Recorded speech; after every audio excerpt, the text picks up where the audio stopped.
Case ಹಾಕಿ ನಾವು ಇವತ್ತು ಆ ಲಾಯರು ಎಷ್ಟು ನನಗೆ ದೊಡ್ಡ ದೊಡ್ಡ ಫೀಸ್ ತಗೊಳ್ತಾನೆ, ನನ್ನ ಅಭಿಮಾನ, ನನ್ನ ದಾಖಲೆಗಳು ನೋಡ್ಬಿಟ್ಟು ನಂಗೆ ಅಳು ಬರ್ತಾ ಇದೆ. ಇವತ್ತು ಅವ್ರಿಗೆ ಇವ್ರು ಮುಂಜಾನೆ ಬಂದು ಸಾಥ್ ಕೊಟ್ಟಿದ್ದಾರೆ. ನಂಗೆ ತುಂಬಾ ಸಂತೋಷ ಆಗ್ತಾ ಇದೆ. ಪರ್ಮಿಷನ್ ಕೊಡ್ತೀನಿ ಅಂದರು. ತಿರ್ಗಾ 15ಕ್ಕೆ ಹೋದಾಗ ಏನು ಮಾಡ್ತಾರೆ, ಗೌಡ್ರೆ ಅದು ಇದಾಗಿದೆ, ನಾನು ಪರ್ಮಿಷನ್ ಕೊಡಕ್ಕೆ ಬರಲ್ಲ, ನನ್ನ ಜೈಲ್ಗೆ ಹಾಕ್ಬಿಡ್ತಾರೆ ಅಂತಾರೆ. ಇದು ಏನು ಮಾತು ಜಿಲ್ಲಾಧಿಕಾರಿಗಳದು? ಅಲ್ಲ ಸರ್, ಇದು ನೋಡಿ, ನಮ್ಮ ಹತ್ರ 400 ಪುಟಗಳ ದಾಖಲೆ ಇದೆ. 400 ಪುಟಗಳ ದಾಖಲೆ ಇದೆ. ಇನ್ನು ಯಾರ ಹತ್ರ ಎಷ್ಟೋ ಸಂಘಟನೆಗಳು ಹೋರಾಟ ಮಾಡಿವೆ, ಅವರೆಲ್ಲ ಬಂದು ಕೊಡ್ಲಿ, ಹೋರಾಟ ಮಾಡೋಣ, ಎಲ್ಲ ಒಗ್ಗಟ್ಟಾಗಿರೋಣ ಅಂತ ಈ ಸಂದರ್ಭ ಹೇಳಕ್ ಇಷ್ಟಪಡ್ತೀನಿ.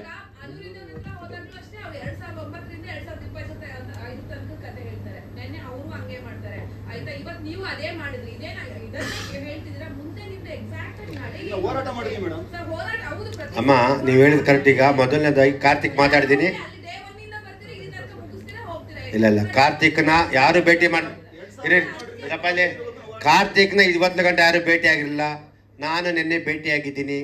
ಅತಿ 1 ವಾರದಲ್ಲಿ ಕೊಡಲಿಲ್ಲ ಅಂದರೆ ಮುಂದೆ ಏನು ಮಾಡಬೇಕು, ಒಂದು ಕಾನೂನು ಬಿಟ್ಟು ಹೋಗಲ್ಲ.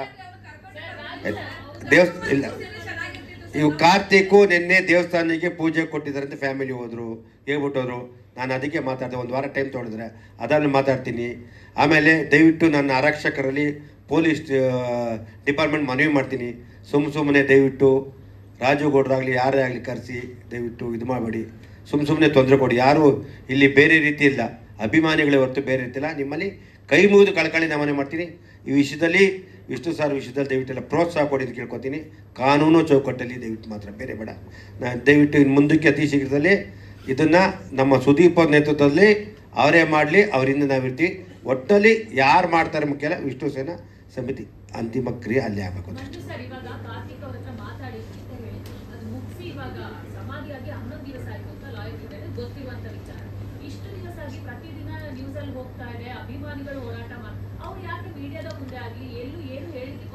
ಬರಲ್ಲ, ಅವ್ರಿಗೆ ಯಾಕೆ ಬೇಕಾಗಿಲ್ಲ. ಅವ್ರಿಗೆ ಕೇಳದೆ ತುಂಬ ಕಾರಣಗಳು ಹೇಳಿದೆ. ಅದು ಇವಾಗ ಹೇಳೋದು ಬೇಡ, ಇಲ್ಲ ಮುಂದಕ್ಕೆ ಕೇಳ್ತೀರಿ, ಈಗ ಬೇಡ. ಯಾಕೆಂದ್ರೆ ಕೆಲಸ ಆಗಲಿಲ್ಲ ಮುಂದಕ್ಕೆ ಬೇಡನ.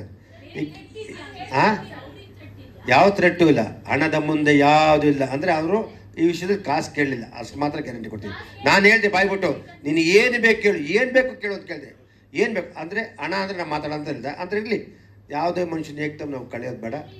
ಈಗ ಅವ್ರನ್ನ ಯಾರು ಮೇಟ್ ಮಾಡಿಲ್ಲ, ಅವ್ರನ್ನ ಅಟ್ಲೀಸ್ಟು ನಮ್ಮ ವೀರಕಪತ್ರ ಶ್ರೀನಿವಾಸರು ಇಲ್ಲ ಅಂದರೆ ಸುದೀಪ್ ಅವ್ರ ಕರೆದ್ರೆ 5 ನಿಮಿಷಕ್ಕೆ ಬಂದಿರು. ಅವ್ರು ತುಂಬ ಏನೇನು ಹೇಳಿದ್ದಾರೆ ಅಮ್ಮ, ಅದನ್ನ ನಾವು ಸಮಸ್ಯೆಗೆ ಸಾಮಾನ್ಯ ಇದು ಅವ್ರು ಹೇಳಿದ್ದಾರೆ. ನಾನು 3 ದಿನ ಟೈಮ್ ಕೊಡಿ ಮಾಡಿಕೊಡ್ಬೋದು, ಮುಂದೆ ಮಾಡ್ತೀನಿ ಇಲ್ಲ ಅನ್ಬೋದು. ಏನು ಮಾಡಿಕೊಟ್ರೆ ಮೀಟ್ ಮಾಡಿದ್ರೆ ಯಾರು ಅವ್ರು ಮೀಟ್ ಮಾಡಿದ್ದಾರೆ? ನಾನು ಈಗ ಸಂಘಗಳು ಓಡಾಡ್ತಿದ್ವಲ್ಲ, ಕೋರ್ಟ್ ಇದ್ದಲ್ಲ, ಹೆಂಗ್ ಭೇಟಿ ಆಗ್ಲಿ? ಕೋರ್ಟ್ ಇದ್ದಾಗ ನಾವು ಮಾತಾಡ್ ತಪ್ಪ ಕಾನೂನು ಕಂಟೆಂಪ್ಟ್ ಆಫ್ ದಿ ಕೋರ್ಟ್ ಆಗ್ತದೆ. ಅವಾಗ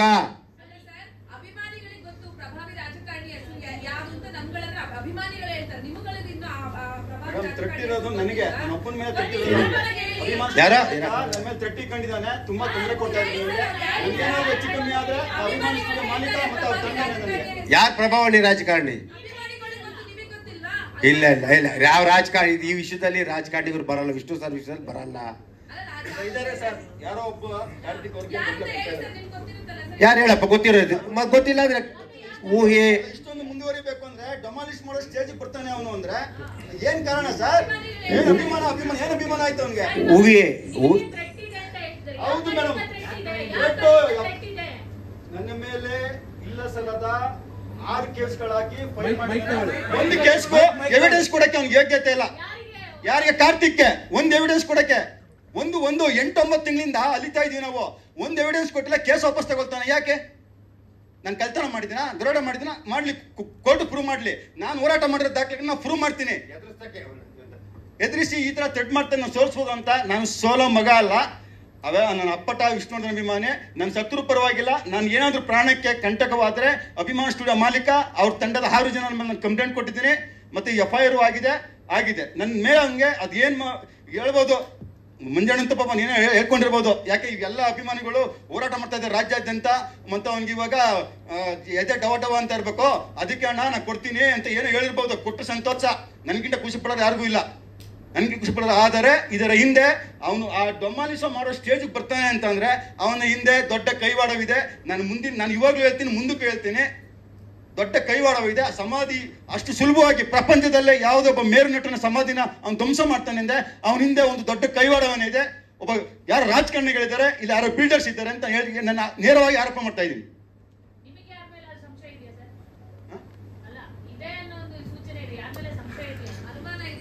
ಇಲ್ಲ, ನಮ್ಗೆ ಯಾರ ಮೇಲೂ ಇಲ್ಲ. ಇವಾಗ ಹುಡುಕ್ತೀವಿ, ಕೆದಕ್ಕೆ ಹುಡುಕ್ಬಿಟ್ಟು ಯಾರಿದ್ದಾರೆ ಮುಂದಕ್ಕೆ ಹೋರಾಟ ಅವರು ಊಹೆ ಮಾಡಿರಬಾರ್ದು. ಆ ರೀತಿ ಹೋರಾಟ ಮಾಡಕ್ಕೆ ಗ್ಯಾರಂಟಿ, ಕಾನೂನು ಚೌಕಟ್ಟು ಹೋರಾಟ ಮಾಡ್ತೀವಿ. ಥ್ಯಾಂಕ್ ಯು, ಧನ್ಯವಾದಗಳು.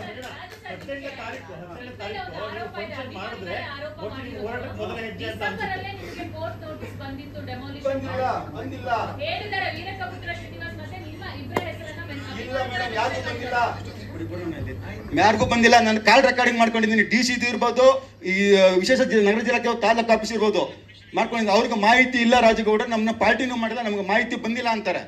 ವಿಶೇಷ ನಗರ ಜಿಲ್ಲಾಧಿಕಾರಿಗಳು ಬಾಲಚಂದ್ರ ಅಂದ್ಬಿಟ್ಟು ಅವ್ರನ್ನೂ ಕೇಳಿದೆ, ಗೌಡ್ರ ನಮ್ಗೆ ಮಾಹಿತಿ ಬಂದಿಲ್ಲ. ಇದು ಹಳೆ 2003ರಲ್ಲಿ ವಿಶೇಷ ನಗರ ಜಿಲ್ಲಾಧಿಕಾರಿಗಳು ಆರ್ಡರ್ ಮಾಡಿರ್ತಾರೆ, ಅವ್ರು ಅದನ್ನ ಹಾಕೊಂಡಿದ್ದಾರೆ.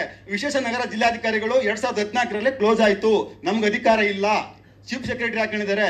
ಏನಿದ್ರೆ ಅವ್ರಿಬ್ರಿಗೂ ಹೋಗಿದೆ. ಅವರು ಸರ್ಕಾರಿ ಅಧಿಕಾರಿಗಳು ಯಾವುದೋ ಒಂದು ಪೋಸ್ಟ್ ಬಂದ್ರೆ ಅದು ಅಲ್ಲೇ ಬಿದ್ದಿರ್ತಾ ಇದೆ, ತಲೆ ಕೆಡ್ಸ್ಕೊಳ್ಳಲ್ಲ. ಅವ್ರು ಏನಾರ ಮಾಮೂಲು ಬಂದ್ರೆ ಮಾತ್ರ ನೋಡ್ತಾರೆ, ಮಾಮೂಲು ಇನ್ಕಮ್ ಬಂದ್ರೆ ಮಾತ್ರ ಪಾಸ್ ಮಾಡ್ತಾರೆ. ಇದು ನಮ್ಮ ಸರ್ಕಾರದ ದುರ್ವ್ಯವಸ್ಥೆ. ಡಾಕ್ಟರ್ ವಿಷ್ಣುವರ್ಧನ್ ಅವರಿಗೆ ಇವತ್ತು ಸರ್ಕಾರಿ ಅಧಿಕಾರಿಗಳು ಇವತ್ತು ಎಷ್ಟು ದ್ರೋಹ ಮಾಡಿದ್ದಾರೆ ಅಂದ್ರೆ, ಆ ಧ್ವಂಸ ಆಗಕ್ಕೆ ಸರ್ಕಾರಿ ಅಧಿಕಾರಿಗಳ ನೇರ ಹೊಣೆ. ಜಿಲ್ಲಾಧಿಕಾರಿಗಳಿರ್ಬೋದು, ತಹಸೀಲ್ದಾರ್ ಇರ್ಬೋದು, ವಿಶೇಷ ನಗರ ಜಿಲ್ಲಾಧಿಕಾರಿಗಳಿರ್ಬೋದು, ಸರ್ಕಾರಿ ಅಧಿಕಾರಿ ಸರ್ಕಾರವೇ ನೇರ ಹೊಣೆ. ಇವತ್ತು ಸರ್ಕಾರ ನಿರ್ಲಕ್ಷ್ಯದಿಂದ ಅದನ್ನ ಅವನು ಉಪಯೋಗಿಸಿಕೊಂಡು ಕೋರ್ಟ್ಗೆ ಮರೆಮಾಚಿ ಇವತ್ತು ಅವನು ಧ್ವಂಸ ಮಾಡಿದ್ದಾನೆ. ಅದಕ್ಕೆ ಕೆಲವರು ತುಂಬಾ ಅವನಿಗೆ ಬೆಂಬಲ ಕೊಟ್ಟಿದ್ದಾರೆ. ಅವ್ರಿಗೆ ದೇವರು ಒಳ್ಳೇದು ಮಾಡಲಿ. ನಾಡಿನ ವಿಷ್ಣು ಅಭಿಮಾನಿಗಳು ಎಷ್ಟು ನೋವು ತಿಂತಾ ಇದ್ದಾರೆ ಅಂದ್ರೆ ಅದನ್ನ ದಿನ ನಿದ್ದೆ ಬರಲ್ಲ, ಅಷ್ಟು ನೋವು ತಿಂತಾ ಇದ್ದಾರೆ. ಏನದು ಸಣ್ಣ ಪುಟ್ಟನ ಒಂಚೂರು ಕರುಣೆ ಗಿಣ ನಮ್ ಬೇಕಾದ್ರೆ ನಮ್ಮ ಸಾಯಿಸ್ಬಿಟ್ಟಿದ್ರು ಪರವಾಗಿಲ್ಲ, ಸಮಾಧಿ ಯಾಕೆ ಇಡಬೇಕಾಯ್ತು? ನಮ್ಮ ಮೇಲೆ ದೋಷ ಇದೆಯಾ? ಸಾಯಿಸ್ಬಿಟ್ಟು ಯಾರೋ ಒಬ್ಬ ಅಭಿಮಾನ ಸತ್ತು ಹೋಯ್ತಾನೆ, ಹೋಗ್ಲಿ. ನನಗೇನು ನನಗೂ ಏಜ್ ಮುಗೀತು 57 ವರ್ಷ. ಈ ಮುಂದೆ 5 ವರ್ಷ ಬದುಕಿರ್ತೀನ. ಈ ಕೆಲಸ ಯಾಕೆ ಮಾಡಬೇಕು? ಲೀಡರ್ಗಳ ಮೇಲೆ ಇದು ಮಾಡ್ಕೊಂಡು ಇವರು ಇದು ಮಾಡ್ಕೊಂಡು ಇದ್ದಾರೆ, ಯಾಕೆ ಕೆಲಸ ಮಾಡಬೇಕು? ದಯವಿಟ್ಟು ನಂಗೆ ತುಂಬ ನೋವಾಗಿದೆ. ನಾನು ಕಾರ್ತಿಕ್ ರವರಿಗೆ 2 ತಿಂಗಳಿಂದ ನಾನು ನೀನು ಕಾಲ್ ಕಟ್ತೀನಪ್ಪ, ಅಭಿಮಾನಿಗಳಿಗೆ ಶನಿವಾರ ಭಾನುವಾರ ಗೇಟ್ ಓಪನ್ ಮಾಡು, ನೀನು ಕಾಲ್ ಕಟ್ತೀನಿ. ಆಯಿತು, ನಾನೇ ತಪ್ಪು ಮಾಡಿದ್ದೀನಿ, ಕ್ಷಮೆ ಕೇಳ್ತೀನಿ, ಕಾಲಿಗೆ ಬೀಳ್ತೀನಿ ಅಂತ ಒಂದು ಯೂಟ್ಯೂಬ್ ಚಾನಲ್ ನನಗೆ ನಾನು ಪರ್ಸ್ನಲಾಗಿ ಕಳಿಸಿದ್ದೀನಿ. ಹಿಂದೆ ಕಳಿಸ್ತೇನೆ ನಾನು. ಇಷ್ಟೆಲ್ಲ ಆಗಿದೆ, ನಂಗೆ ಇಷ್ಟೆಲ್ಲ ತೊಂದರೆ ಆಗ್ತದೆ. 6 ಕೇಸ್ ಹಾಕಿ ನಾವು ಇವತ್ತು ಆ ಲಾಯರು ಎಷ್ಟು ನನಗೆ ದೊಡ್ಡ ಫೀಸ್ ತಗೊಳ್ತಾನೆ. ನನ್ನ ಅಭಿಮಾನ, ನನ್ನ ದಾಖಲೆಗಳು ನೋಡ್ಬಿಟ್ಟು ನಂಗೆ ಅಳು ಬರ್ತಾ ಇದೆ. ಇವತ್ತು ಅವ್ರಿಗೆ ಇವ್ರು ಮುಂಜಾನೆ ಬಂದು ಸಾಥ್ ಕೊಟ್ಟಿದ್ದಾರೆ. ನಂಗೆ ತುಂಬಾ ಸಂತೋಷ ಆಗ್ತಾ ಇದೆ.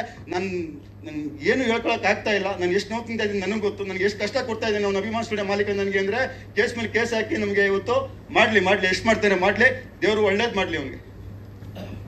ನಾನು ನೀವು ಹೇಳ 3 ಮಕ್ಕಳು 4 ಪಾಪ ನಾಗೇಂದ್ರ ಪ್ರಸಾದ್ ಒಬ್ಬ ಲಾಯರ್ ಇಟ್ಟಿದ್ದರು, ನಮ್ಮ ನಿರ್ದೇಶಕ ನಾರ್ದಿಂಗ್ ಗೊತ್ತದು.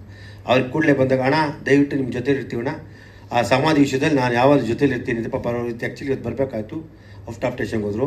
ಇವಾಗ ಯಾರು ಬೇಡ, ಎಲ್ಲ ಒಂದೇ ಆಗಿ ನಾವು ಸಮಾಧಿನ ಉಳಿಸಿ ಅಲ್ಲೇ ಕಟ್ಟಕ್ಕೆ ಮಾಡೋಣ. ಯಾರೆಲ್ಲ ಕಟ್ಟೋರು ದಯವಿಟ್ಟು ಅವ್ರ ಜೊತೆಲಿ ನಾವು ಇರ್ತೀವಿ. ವಿಷ್ಣು ಸೇನಾ ಸಮಿತಿ ಯಾವತ್ತೂ ಒಗ್ಗಟ್ಟು, ಅದರ ಇಲಾಖೆ ಸಮಿತಿ. ಹಾಂ